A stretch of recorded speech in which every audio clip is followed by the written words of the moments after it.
ময়মনসিংহের গফরগাঁও উপজেলার নিগুয়ারি ইউনিয়নের দখলবাজ ও চাঁদাবাজির বিরুদ্ধে এলাকাবাসীর উদ্যোগে মানববন্ধন অনুষ্ঠিত হয়েছে। 24 অক্টোবর শনিবার সন্ধ্যায় উপজেলার শেখভিটা এলাকায় মহিমাতান বাজারে বিক্ষোভ সমাবেশ ও ঘণ্টাব্যাপী মানববন্ধন করে স্থানীয় এলাকাবাসী।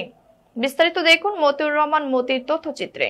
অভিযোগ, নিগুয়ারি ইউনিয়ন বিএনপির সাবেক সাধারণ সম্পাদক নাজিম উদ্দিন প্রধান ওরফে লালু মেম্বার ও তার ছোট ভাই আনিসুর রহমান শামীম এলাকায় ত্রাস সৃষ্টি করে দখল ও চাঁদাবাজি করছে।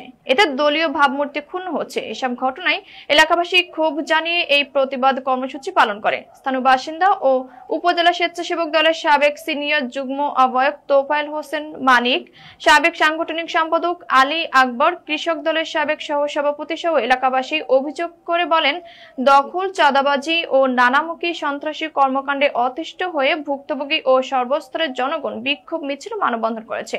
মানববন্ধনে বক্তারা বলেন, লালু মেম্বার ও তার ভাই দীর্ঘদিন ধরে এলাকার নিরীহ মানুষকে জিম্মি করে দখলবাজি, চাঁদাবাজি ও ভয়ভীতি দেখিয়ে আসছে।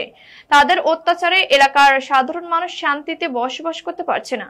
এ অবস্থায় প্রশাসনের হস্তক্ষেপ ও দৃষ্টান্তমূলক শাস্তির দাবি করেন তারা।